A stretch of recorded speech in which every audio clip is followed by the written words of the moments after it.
कि अगर हम भारत की एज ए कंट्री जर्नी देखना चाहें तो हम क्रिकेट की जर्नी को ट्रेस कर सकते हैं। India is there to rule this game. Gill को इंडिया का 3 फॉर्मेट प्लेयर बोला जा रहा था।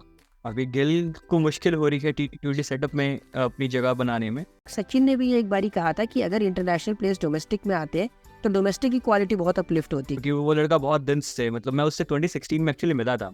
हम ये देखते हैं कि क्रिकेटर्स में जो क्वालिटीज़ होती हैं वो हम ब्रिटिशर्स के अगेंस्ट उस टाइम पे कैसे यूज़ कर सकते थे। नरम दिल मेरे हिसाब से तो सबसे पहले तो योगराज सिंह आएंगे नरम दिल में। बहुत नरम टाइप के आदमी है। हेलो दोस्तों, हम वापस आ गए हैं 5वें एपिसोड के साथ 12th मैन स्टोरीज के। और आज का एपिसोड बहुत ही स्पेशल होने वाला है क्योंकि आज हम मना रहे हैं आज़ादी का 78वां साल। हर्षा भोगले ने अपने इंटरव्यूज में कई बार कहा है कि अगर हम भारत की एज ए कंट्री जर्नी देखना चाहें तो हम क्रिकेट की जर्नी को ट्रेस कर सकते हैं, क्योंकि जब हमने अंग्रेजों को भगाया और हम दुनिया के नक्शे पर अपनी पहचान तलाश रहे थे, एक नए सिरे से पहचान तलाश रहे थे, तो वो क्रिकेट ही था जिसने भारत को पहला ब्रेक थ्रू दिलाया। और 1983 में लॉर्ड्स की बालकनी में कपिल देव ने कप उठा के अंग्रेजों को दिखाया कि हम तुमसे किसी मायने में पीछे नहीं थे और ना ही रहने वाले हैं। ठीक है, थोड़ा टाइम ज़रूर लगेगा, लेकिन India is there to rule this game. और इस गेम को और इस दुनिया को इंडिया रूल करता आया है तब से। इसी नोट पे शुरू करते हैं आज का एपिसोड। हमारे साथ हैं साहिल और एक बहुत ही स्पेशल गेस्ट आशीष। आज हम बात करने वाले हैं इंडिया का अपकमिंग टेस्ट सीजन जो शुरू हो रहा है दिलीप ट्रॉफी के साथ, जिसमें हमारे सारे सीनियर प्रोस को खेलने के लिए बोल दिया गया है। हमारे नए बॉलिंग कोच के बारे में जो है मॉर्ने मॉर्कल, अभी 1 सितंबर से उनका कॉन्ट्रैक्ट शुरू होने वाला है। हमारे जो ऑनगोइंग सेगमेंट है IPL टेंशंस, आज हम बात करेंगे राजस्थान रॉयल्स और GT के बारे में, और बहुत ही फन सेगमेंट लेके आए हैं आशीष आज हमारे शो में। तो स्टे ट्यून्ड विद अस जानने के लिए कि वो क्या है। तो शुरू करते हैं। तो हमारे सारे सीनियर प्रोस को दिलीप ट्रॉफी खेलने के लिए बोल दिया गया। मतलब जहाँ तक मुझे समझ में आया है, श्रेयस अय्यर, शुभमन गिल, अभिमन्यु ईश्वरन और चौथा नाम याद नहीं आ रहा, बट ये सारे ऋतुराज गायकवाड़, 4 इंडियन ABCD के ऋतुराज गायकवाड़, ये चारों कैप्टन हैं, उनके अंडर प्लेयर्स खेलेंगे। आपके रविंद्र जडेजा, जसप्रीत बुमराह, विराट कोहली, रोहित शर्मा। तो इसको कैसे देख रहे हैं आप इस चीज़ को? मैं ऑनेस्टली बहुत एक्साइटेड हूँ साहिल, क्योंकि हमने पिछले वीडियो में इसी चीज़ पे बात करी थी कि इंडियन प्लेयर्स डोमेस्टिक नहीं खेलते हैं due to international commitments, and BCCI ने मेक श्योर किया कि प्लेयर्स जाएं डोमेस्टिक को खेलें। एंड आई थिंक सचिन ने भी एक बारी कहा था कि अगर इंटरनेशनल प्लेयर्स डोमेस्टिक में आते हैं तो डोमेस्टिक की क्वालिटी बहुत अपलिफ्ट होती है, क्योंकि वो अपना एक्सपीरियंस लाते हैं, अपना तजुर्बा लाते हैं। एंड अगेन क्योंकि वो इंडियन पिचेस पे खेलेंगे, एक दूसरे को खेलेंगे, तो मैं तो बहुत एक्साइटेड हूँ ये देखने के लिए। यार कितना एक्साइटिंग रहेगा कि ऋषभ पंत को अगर कुलदीप यादव बॉलिंग कर रहे हैं। IPL में तो हम देखते हैं ये चीज़ें, लेकिन टेस्ट के लॉन्गर फॉर्मेट में मैं पर्सनली बहुत एक्साइटेड देखने के लिए, बहुत मज़ा आएगा। सेम, बिल्कुल सोच के ही अच्छा लग रहा है। अभी पहले एक टाइम था 2005-06 के अराउंड हम लोग देखते थे युवराज सिंह वर्सेस MS धोनी, 2 अलग अलग टीम्स में, वो इंडिया इंडिया भी। थिंक वैसा ही कुछ फ्लेवर फिर से देखने को मिलेगा। और आज के जो IPL किड्स हैं, so called IPL kids, they will basically understand कि इंडियन डोमेस्टिक क्रिकेट होता क्या है। तो आशीष, इंडिया और बांग्लादेश की टेस्ट सीरीज शुरू हो रही है और उसी के साथ इंडिया फिर से रिज्यूम कर रहा है अपनी वर्ल्ड टेस्ट चैंपियनशिप की साइकिल को। इंडिया को भी बांग्लादेश खेलना है, न्यूजीलैंड खेलना है, फिर ऑस्ट्रेलिया जाना है खेलने के लिए। सो इस चीज़ को आप किस तरीके से देख रहे हैं? लाइक क्या एक्सपेक्ट कर सकते हैं हम अभी it's new looking coaching staff के साथ इस इंडियन क्रिकेट टीम को? आई थिंक ये बहुत नई शुरुआत होने वाली है। स्पेशली काफ़ी चेंजेस हुए हैं टीम में, कोचिंग स्टाफ नया है। आई थिंक गौतम गंभीर के लिए बहुत इंपॉर्टेंट होने वाला है, प्लस ये टूर बहुत इंपॉर्टेंट होगा, ताकि आई थिंक इससे इंडिया वो लय पकड़ पाएगी आगे आने वाली न्यूजीलैंड वाली सीरीज के साथ भी। एंड सबसे इंपॉर्टेंट चीज़ जो सबसे इंपॉर्टेंट चीज़ मेरे को लग रही है, और मैं मिश्रा भी ऐसे बात जानना चाहूँगा, एंड मिडिल ऑर्डर कैसा दिखेगा? लाइक क्या होने वाला है? लाइक इंग्लैंड सीरीज में हमने देखा बहुत बिट्स एंड पीसेस प्लेयर्स को यूज़ किया गया, इधर उधर से लाके तोड़ मरोड़ के जुड़ा गया। कैसा लगता है? मतलब मिडिल ऑर्डर कैसा दिख रहा है आपको अभी इस वक्त? क्या दिख रहा है? कैसा तो क्या है, क्या दिख रहा है? यार आई थिंक जो डोमेस्टिक सीजन शुरू किया गया है वो स्पेसिफिकली इसी के लिए किया गया है ताकि प्लेयर्स को मैच प्रैक्टिस मिल जाए, एंड जो प्लेयर्स वहाँ अच्छा परफॉर्म कर रहे हैं डेफिनेटली रिवॉर्ड किए जाएंगे मिडिल ऑर्डर में लाके खिलाने के लिए। And I think middle order में फिर वही है कि टॉप 3 तो हमारे सेटल नहीं, रोहित रहेंगे, कोहली रहेंगे, एंड आई थिंक गिल या फिर जायसवाल में से कोई एक रहेंगे। मोस्ट प्रोबेबली आई थिंक यशस्वी जायसवाल के साथ हम जाएंगे। एंड अगर हम नीचे की तरफ आते हैं तो आई एम नॉट श्योर कि सरफराज को चांस मिलेगा कि नहीं, ऑल्दो उन्होंने बहुत अच्छा किया था जो भी उन्हें चांस मिला था उसमें। हो सकता है श्रेयस अय्यर अगर अच्छा करे तो उनको वापस लाया जाए, आई थिंक, क्योंकि न्यूजीलैंड के साथ एक्सपीरियंस को बैक किया जाएगा। तो हो सकता है कि ऋषभ पंत वापस आए, श्रेयस अय्यर वापस आए, एंड फिर रविंद्र जडेजा वहाँ पर हो गई, अक्षर पटेल हो गई। तो ये चीज़ें पैक ही दिख रही हैं। बाकी उसके बाद हमारी डील शुरू हो जाती है तो कह नहीं सकते। बट हाँ, दिलीप ट्रॉफी की परफॉर्मेंस काफ़ी मायने रखेगी, सेलेक्टर्स के लिए भी, प्लेयर्स के लिए भी। तो अगेन हमेशा की तरह हम थोड़ा सा फिर से डीरेल करेंगे अपनी कन्वर्सेशन को, क्योंकि हो जाता है। छोटा सा क्वेश्चन आशीष के लिए। गिल को इंडिया का 3 फॉर्मेट प्लेयर बोला जा रहा था। अभी गिल को मुश्किल हो रही है T20 सेटअप में अपनी जगह बनाने में, और प्लस अभी एज मिश्रा भैया सेट कि जायसवाल प्रेफर किए जाएंगे गिल की जगह। तो ये गिल के पॉइंट ऑफ व्यू से मतलब कैसा लगेगा, उनको भी क्या लगेगा, बिकॉज वो अपनी क्रिकेटिंग करियर के प्राइम पे पहुंचने वाले हैं और वो अभी टीम में जगह बनाना पड़ रहा है। कैसा लग रहा है आपको? मुझे लगता है इसका, जैसे यशस्वी जायसवाल को जब टेस्ट में पहले मौके दिए गए, उन्होंने डेब्यू किया, तो I think it's all about the competition. आज उस पहली 3 पोजीशंस के लिए भी बहुत कंपटीशन है, एंड कुछ स्पॉट्स तो फिक्स हैं। जैसे हमें पता है कि रोहित वहाँ रहेंगे, विराट कोहली भी रह सकते हैं। तो आई थिंक अभी के लिए Yashasvi Jaiswal is a good option PL के ऊपर, बिकॉज वो अभी फॉर्म में भी हैं, प्लस उन्होंने पहले, आई थिंक वो ही is more consistent as compare to Gill, and specially in test उन्होंने पहले प्रूव करके दिखाया है। तो और ऐसा नहीं कि गिल नंबर 3 ही खेल, तो फिर गिल नंबर 3 ही खेलते हुए दिख रहे हैं आपको? गिल का ओपनिंग स्लॉट मुझे वापस नहीं आ रहा है। मुझे लग रहा है गिल का नंबर 3 जायसवाल, पर अगर if I am not wrong average 30 का है शायद। हाँ, तो गिल नंबर 3 स्लॉट को अभी तक अपना बना पाए नहीं है उस तरीके से जैसे वो ओपनिंग स्लॉट को बनाते थे। तो ये गिल के लिए बहुत इंटरेस्टिंग रहने वाला है आई थिंक ये पूरा मामला। But let's see how it pans out. To sum it up in a nutshell, I think Duleep trophy हमें एक बहुत अच्छा प्लेटफॉर्म सेट करके देने वाला है आगे इंडिया का जो टॉप प्लेइंग 11 कैसा दिखने वाला है। मैं बहुत एक्साइटेड हूँ एक्चुअली अभिमन्यु ऐश्वर्यन के लिए भी, to be honest, Ashish and Mishra भैया, क्योंकि वो लड़का बहुत दिन से, मतलब मैं उससे 2016 में एक्चुअली मिला था, जब उस टाइम पे वो कोलकाता के लिए जो उसने खेलना शुरू किया था, और बहुत ही मतलब ऐसे एक्साइटेड बंदा था उस टाइम से ही वो इंडिया ए खेल रहा था। So I am very excited for him. Let's see अगर इस स्टेज पे वो अपने आप को प्रूव कर पाते तो I think he will be back in the you know mix of things at least in test cricket. So test season से चलते हैं अब इंडिया एक लेटेस्ट न्यूज़ की तरफ, जो है जो कि ऑलमोस्ट कंफर्म ही थी और अब ऑफिशियली हो गई है। मॉर्ने मॉर्केल अपॉइंट हो गए इंडिया के नए बॉलिंग कोच। साहिल, कैसे देखते हैं आप इस नए सेटअप को, स्पेशली जब पारस महावरे के बाद मॉर्ने मॉर्केल उनसे हैंड ओवर लेंगे एंड इंडिया की बॉलिंग ऑलरेडी उतना अच्छा कर रही है? टू बी ऑनेस्ट कुछ पॉइंट्स निकालने की कोशिश करी थी मैंने इस चीज़ के बारे में बात करने के लिए। Morne Morkel as a player हम सब जानते हैं, close to 500 international wickets, tough conditions में बॉलिंग कर रही है, अच्छे बॉलर रहे हैं अपने टाइम के, मतलब one of the most fierce bowler of that era, हमारा जो एरा था 2010 अराउंड। बट ज़्यादा बात है कोचिंग की, उतना कुछ डेटा मेरे को मिला नहीं। He was with Pakistan I think काफ़ी टाइम तक, न्यूजीलैंड वुमेन्स टीम के साथ भी थे, नमीबिया के साथ भी थे। टू बी ऑनेस्ट उतना अभी कन्वर्जन नहीं है as compare to you know other coaches, but Gautam Gambhir की ट्यूनिंग बहुत अच्छी है। 2014 में सेटअप का के सेटअप का पार्ट थे। बट मुझे जो चीज़ बहुत इंटरेस्टिंग लग रही है वो कि उनको जिस कंडीशंस में बॉलिंग करने की आदत है या उनको जो एक्सपीरियंस है वो इंडियन बॉलर्स में अगर वो चीज़ ट्रांसफर कर पाए, you know players like Shami और बुमराह जो कि ऑलरेडी अपने करियर की पीच पे हैं, उनको अगर थोड़ा सा एक्स्ट्रा इनपुट्स दे पाए उन कंडीशंस का, Australia and south Africa New Zealand की कंडीशंस का एक्स्ट्रा सेना कंडीशंस हम कहते हैं, उनका एक अलग इनपुट्स दे पाए और उस चीज़ को वो ट्रांसफर कर पाए एज इट इज़ वो नॉलेज को, तो I think Indian fast bowlers के लिए वो चीज़ बहुत बहुत अच्छी होने वाली है। बट अगेन ज़्यादा डेटा नहीं है हमारे पास, कुछ ज़्यादा इन्फॉर्मेशन नहीं है, so we are just you know keeping our fingers crossed and see you know how it goes.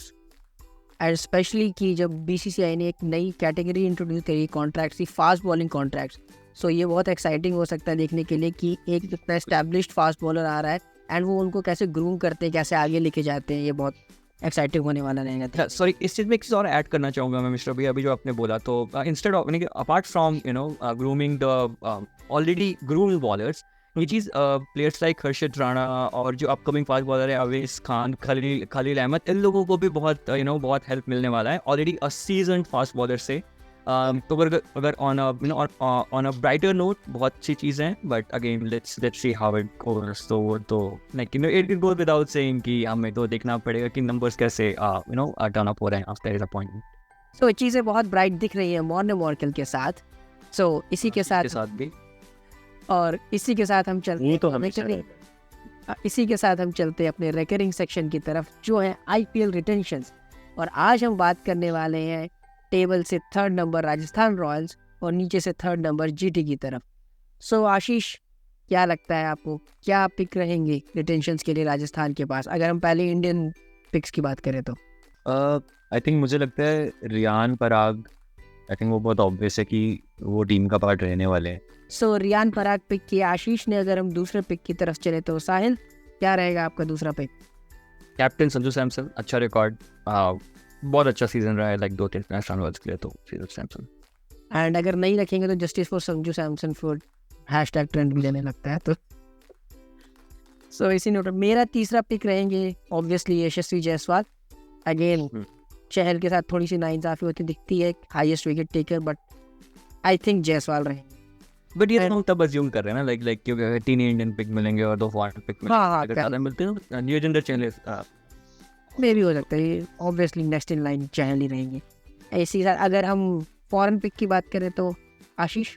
I think bowling standpoint से ट्रेंट बोल्ट बहुत आई थिंक बहुत कुछ कंट्रीब्यूट करते हैं बॉलिंग डिपार्टमेंट में इस टीम के लिए, तो वो एक रिटेंशन के लिए मुझे लगता है बहुत सूटेबल रहेंगे वो, तो वो श्योर है, आई थिंक मुझे ऐसा लगता है, बाकी it's up to the team. और या Trent Boult. Okay, and Sahil, foreign pick for Rajasthan? Jos Buttler, I think मतलब नो ब्रेनर होना चाहिए वहाँ पे, जिस तरीके से उन्होंने शुरुआत दिया है वो रहेंगे। करेक्ट, मैं भी शायद सेमी नाम के साथ जाता। एंड इसी के साथ आते हैं हम अपनी दूसरी टीम के साथ, जो एक टाइम पे चैंपियन रही एंड उसके बाद बहुत ही खराब सीजन गया, कैप्टन चले गए। सो गुजरात के साथ शुरू करते हैं। साहिल, इंडियन पिक्स अगर गुजरात के लिए बात करें तो? शुभम गिल, शुभमन गिल। एंड दूसरा भी अगर मैं बता दूं तो शुभम गिल के साथ साथ साई सुदर्शन शायद रहेंगे उधर, बिकॉज उनको बहुत मौका दिया और अच्छा भी खेला है उन्होंने, तो गिल और सुदर्शन का नाम होना चाहिए। करेक्ट, साई सुदर्शन में काफ़ी मौक़ों को अपने अच्छी तरीके से भुनाया है। आशीष, अगर हम तीसरी इंडियन पिक की बात करें गुजरात के लिए तो कोई नाम है आपके पास? आई थिंक बॉलिंग डिपार्टमेंट से फिर एक नाम बताना चाहूँगा, जो मोहम्मद शमी मुझे लग रहा है कि रिटेंशन आई थिंक उनका रहेगा इस पर। अगर हाँ शामी फिट रहते विष्णु भैया, आपसे एक क्वेश्चन है before we move ahead for GT. Do you really think कि जीटी 5 प्लेयर जीटी के पास है रिटेन करने लायक? मुझे नहीं लगता, मतलब लिटरली बहुत ही सर खपाने के बाद ही मैं राशिद खान के आगे देख नहीं पाया। एंड वही 3 इंडियन भी है जिसमें गिल है, साई सुदर्शन ऑब्वियसली दिखते हैं, गिल भी सिर्फ इसलिए क्योंकि कैप्टन है एंड क्योंकि ऐसा कुछ सीज़न उनका गया नहीं था पिछली बार।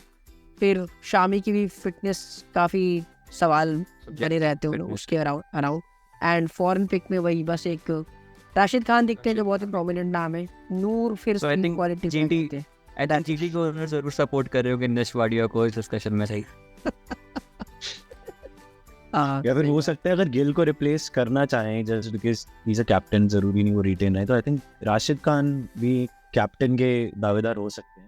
राशिद खान के साथ किसी ने अगर नोटिस किया, रिसेंट टाइम पे थोड़ा फिटनेस का मसला भी रहता है, वो पूरा सीजन शायद लगातार नहीं खेल रहे हैं, बीच में कुछ मैचेस ड्रॉप भी कर रहे हैं अभी, क्योंकि उनकी एज हो गई है ना 22-23 साल की, तो शायद इसे सो यस ये थे हमारे IPL रिटेंशंस जिनकी हमने बात करी। और इसके साथ हम चलते हैं अपने फाइनल सेगमेंट की तरफ, जो है एक different kind of fun segment, independence day special, independence week special, जो आज लेके आए हैं आशीष। इसीलिए आज वो पूरे वीडियो में बस बैठे हुए थे और अब वो बोलेंगे।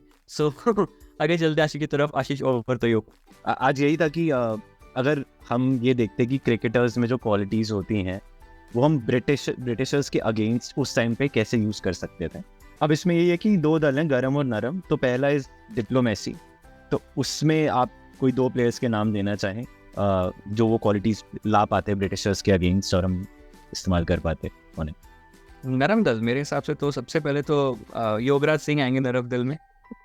बहुत नरम टाइप की आदमी है, ठीक है। नहीं एक सेकंड है, क्रिकेटर्स की बात, अच्छा वो भी क्रिकेटर्स हैं, क्रिकेटर्स है, सॉरी कंटिन्यू। ओके कदी मिल जाए आशीष मैनू तो लपाड़ा मारूं और jokes apart guys, jokes apart. Yes so नरम दल बेसिकली डिप्लोमेसी का पार्ट होगा, तो सबसे पहले तो आई थिंक MS धोनी का नाम मेरे दिमाग में सबसे ऊपर आता है। स्ट्रैटेजिस्ट, यू नो, ज़्यादा वो सब नहीं, यू नो, मार पिटाई अपनी जगह पे भी ठीक है, बट अगर स्ट्रैटेजिस्ट पॉइंट ऑफ व्यू से आई थिंक एक मेरे MS धोनी पिक रहेंगे नरम दल के। मिश्रा भैया? आई थिंक कपिल देव, काफी अरे डिप्लोमैट और एक आदमी एकदम you know down to earth, आराम से बहुत ही हौले हौले बोल के चीजें करवाने वाले, बट अंदर से वही फायर, वही जज्बा लेकर के चलने वाले, एग्जैक्टली है ना। तो ब्रिटिशर्स को आई थिंक वो डायरेक्टली बोल सकते हैं कि देखिए हमें आज़ादी का लालच तो नहीं है, पर हम इंडिपेंडेंस लेके रहेंगे, ऐसी वो घुमाते हैं बात। चलिए, इतनी इंटरेस्टिंग बात है ना हाँ। कि जैसी बात हुई नरम दल की, तो हमें थोड़ा सोचना पड़ गया, और सोच के हम 2 प्लेयर्स पे आए, धोनी और कपिल देव। जैसी बात है गरम दल की, हमारे सबके दिमाग में 5-5 प्लेयर तो आ गए होंगे ना। अरे आशीष तेरे पूरी से टीम शुरू बनी करते पड़ी हैं। यार। सबसे पहला गरम दल का प्लेयर बस एक बताओ। गरम दल में तो आई थिंक युवराज सिंह रहेंगे। मतलब उनका अगर मैं 2007 का किस्सा इंग्लैंड के अगेंस्ट डालूं तो उसमें ये था कि पंगा एक गोरे ने लिया सबको घटी। तो सबको पर तो इट्स लाइक दैट, फ्लिंटॉफ और स्टुअर्ट ब्रॉड पूरी प्लान उस टाइम खत्म हो गई थी। तो आई थिंक युवराज सिंह मिश्रा भैया? दल में लीड कर सकते हैं। यार यू नो द ओजी गरम दल, गौतम गंभीर भाई, ऑब्वियसली उनसे आगे तो कोई नहीं भाई। एंड आई मुझे लगता है गौतम गंभीर अंग्रेजों को शाहिद अफरीदी की तरह देखें तो खत्म है अंग्रेज। से तो एक तो जल्दी से 2 और गरम दल के प्लेयर मैं बता दूं, तो एक तो ऑब्वियसली होंगे भज्जी, वो जज्बा, अरे और एक फिर जल्दी से नरम दल का प्लेयर ले लें तो आशीष, तूने नरम दल नहीं बताया हुए। नरम दल में आई थिंक मुझे लगता है गौतम गंभीर भी नरम दल में आ सकते हैं अगर वो अपनी थोड़ी बात करने के तरीके पे कंट्रोल कर ले। पर अगर वो होता है ना कि एक बंदा नेगोशिएट कर रहा है कपिल देव और पीछे एक बंदा आंख दिखा रहा है, कपिल देव ने कंफ्यूज कर रहे हैं अंग्रेजों को अपनी अजीब कमेंट्री से, और गौतम गंभीर ले जा रहे हैं अंग्रेजों को मजबूर कर रहे हैं हाँ करो। It's like that. अगर वो नरम रहे तो भी किरदार में आ सकते हैं, बस अपनी आंखों से एकदम। मिश्रा भैया फाइनल पिक फॉर नरम दल? फाइनल पिक फॉर नरम दल यार, आई थिंक अभी के शुभमन गिल को ले, शुभमन गिल बहुत चेतेश्वर पुजारा यार राहुल द्रविड़, ज्यादा नरम हो जाएगा। राहुल द्रविड़, अरे नाम perfect. वही बोल राहुल द्रविड़ का नाम। परफेक्ट है राहुल। आई थिंक राहुल द्रविड़ ने वही तो चाहिए ना। तो सेलिब्रेशन किया यार। बट मैं इंदिरा नगर के गुंडे को नहीं रखूंगा यार नरम दल में यार, ऐसा कैसे यार। यार ये सॉरी, वो तो फिर गरम दल का नरम गुंडा। राइट। इंदिरा थोड़ा कंफ्यूजिंग हो गया, बट मैं just to sum it up, नरम दल में अभी तक हमारे प्लेयर्स हैं कौन कौन है? MS धोनी, कपिल देव, नरम दल, गंभीर, नरम दल, नाइस टू नरम दल में। गौतम नरम दल में कौन आशीष ने रखा? हो सकते हैं नहीं। गरम दल में युवराज सिंह, गौतम गंभीर, भज्जी। बहुत ही इंटरेस्टिंग हो गया है, एक पिक बचे हुए हैं अभी तक। सो नरम दल में लास्ट पिक राहुल द्रविड़, पुजारा या गिल? राहुल द्रविड़। राहुल द्रविड़। और गरम दल में एक लास्ट पिक आशीष? गरम दल में दादा भी हो सकते हैं, शर्ट उतार के गोरों के कपड़े फाड़ दिए थे, तो आई थिंक वो बहुत जरूरी है दादा को होना। तो ये थे हमारे पिक्स, और ये था हमारा फन सेगमेंट। इसी तरीके से हम बाकी सेगमेंट्स भी लाते रहेंगे आगे के एपिसोड्स में। उम्मीद है आपको ये एपिसोड पसंद आया होगा, और पसंद आया तो please like, share and subscribe, and see you in the next one. Bye bye. अपने पिक बताएं नरम दल और गरम दल के हमें कमेंट सेक्शन में। Till then Exactly. Bye bye.